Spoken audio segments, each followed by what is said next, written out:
So ngayon, mag-message sa akin ang mga leaders nitong 4 na malalaking grupo na dating Budol loyalist, Marcos loyalista. Ngayon, dahil sukang-suka na sila, mga palangga, ay nagpabatid sila sa atin na hinaharang ng gobyerno ni Lisa Tanas. Mga kababayan, basahin ko lang, okay? Yung message. Okay? Hinaharang ni Lisa Tanas at ng gobyerno ang mga permit sa mga rally. Kaya binanggit ko kanina, itong ginawa ng PCSO na pagbigay-bigay kay sa Mayor Belmonte na very dilawan yan, hayop na yan maaring ito ay isa sa bribe para wag bigyan ng permit yung mga magrarally sa mga susunod. Abril, mag-resume na yata. So ito sabi sa akin, hello, Madam Maharlika. Okay? Okay. Pakisabi po sa inyong mga followers, di ba? 4 na malalaking grupo, kami po ng mga Marcos loyalist, na lalantad at hindi na namin masikmura ang nangyayari sa ating bayan. Pakisabi sa ating mga kababayan na ayaw po kaming bigyan ng permit ng Bulacan, hindi na binanggit kung sinong mayor sa Bulacan, ng Bulacan mayor. Kami po ay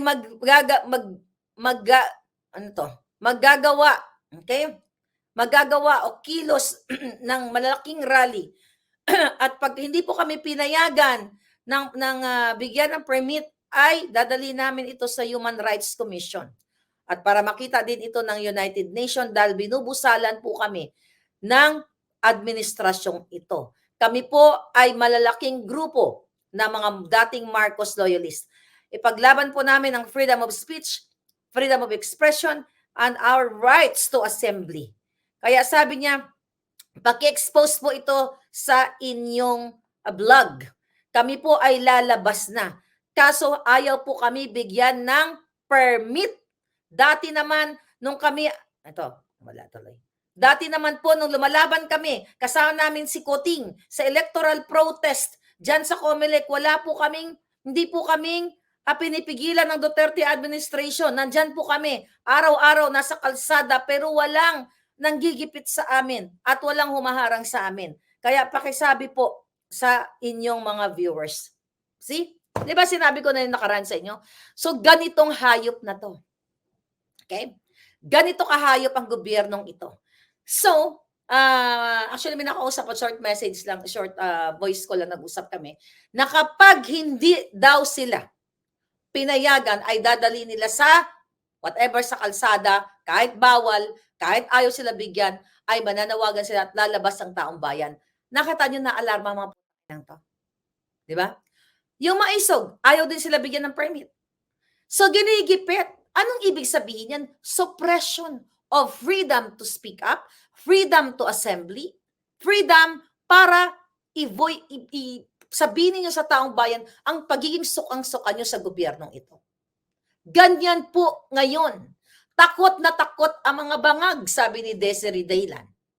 Okay?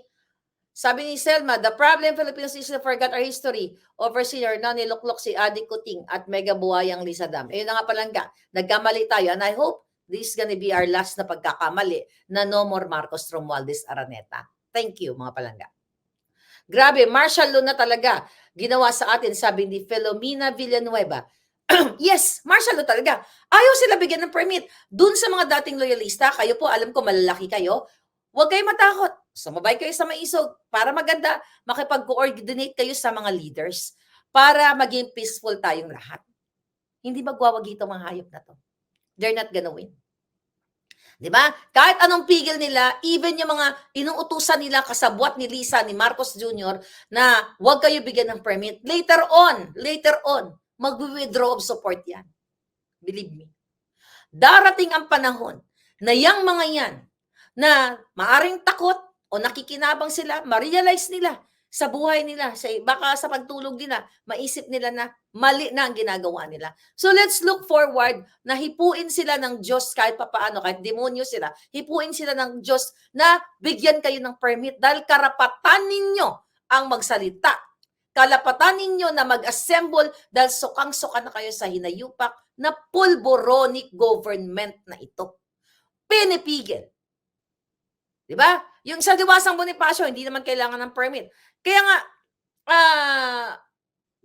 ang gawin natin, mga kababayan, kayo mga dating budol loyalista, ako ang pinakauna talagang nag-aklas laban sa kanila, 'di ba?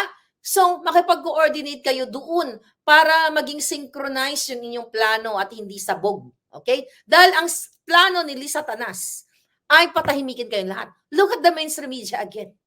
'Di ba? Hindi nga kinover ng mainstream media ang KOJC na prayer rally sa Liwasang Bonifacio. Kaya sabi ko, paulit-ulit ko kasi Lent tayo ngayon, 'di ba? Huwebes Santo. Alam ko, kahit anuman ang relihiyon ninyo, yung mga naniniwala sa Supreme Being, naniniwala na may Diyos, ang gusto nyo sa buhay ninyo, pag dyan sa Pilipinas, ay kaalwanan ng buhay, katahimikan, free from war. My question to you, my dear brothers and sisters from different religious community, gusto nyo po ba? Aayunan nyo po ba itong I'm sorry dun sa mga religious, so sorry kung nagmumura ako. I know you're not into it, but this is my personality. Out of my outburst sa hayop. Sa tunay na buhay, hindi ako nagmumura everyday. Nagmumura lang ako sa vlog ko, believe me. Buha ka ng inang yung mga yan. Okay? Gusto nyo bang ganito? Nakita nyo na, andyan na armado na lahat. Isang pitik na lang ng gatilyo. Isang provocation na lang. Isang bang-bang-bang na lang. Damay kayong lahat. Gusto niyo ba ang mga inosente niyo mga anak, yung mga buntis ngayon, yung hindi pa ipinapanak ng sanggol, yung kapapanganak, na hindi nila makita yung future, yung ganda ng Pilipinas? Napakaganda ng Pilipinas. Ngunit ang tunay na kalaban natin dito, ang mga taksil sa gobyerno. So I am appealing to your hearts. Different religious groups, especially, no, walang special. I'm a Catholic, Muslim, lahat po kayo. This is for your future. Ako, nandito po ako sa Amerika. Sabi ko nga, pag nagkagulo po dyan, nandito ako. Wala po ako sa battleground. I'm safe here. Where there's no, you talk about safety sa mundong ito, you'll never know. Paglabas mo dyan, baka yung hitman ni Lisa, nandiyan na, binaril na ako, di ba?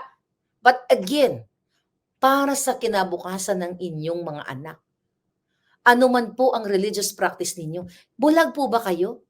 Na nakikita nyo si Marcos Jr. na nag-travel at sabi ay nagdala ng mga pledges na mga investment pero nag-contradict dahil pinisulong nila ang charter change. Para daw pumasok ang mga investors because of that 60-40 natin 1987 Constitution na hindi makapamuhunan ang mga investor because of that batas. Pero contradicting kasi sinasabi ni Kuting, gina-justify niya ang kanyang travel sa buong mundo, nakakuha siya ng investment. If titignan natin yung narrative niya na kung totoo, which is hindi, na wow, ang daming pledges, why don't we need that charter change? Kung titignan mo yung kanyang statement about the pledges, dami pala pledges Bakit ipupush mo? Bakit sinasabi ninyo na hindi nakakapasok ang investors because of that 40-60 in the 1987 Constitution? Na hindi makapamuhunan ang mga investors. See? Open your minds. Open your heart. The intention of the charter change for them to stay in power. Para tuluyan na kayong babuyin, tuluyan na kayong ilugmok sa karimlan. Question, hindi nyo ba nararamdaman ang kahirapan ngayon sa Pilipinas?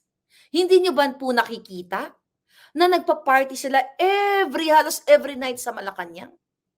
Hindi nyo ba nakikita na kapag may lindol, nagbuwis ng buhay ang ating mga sundalo sa Mindanao?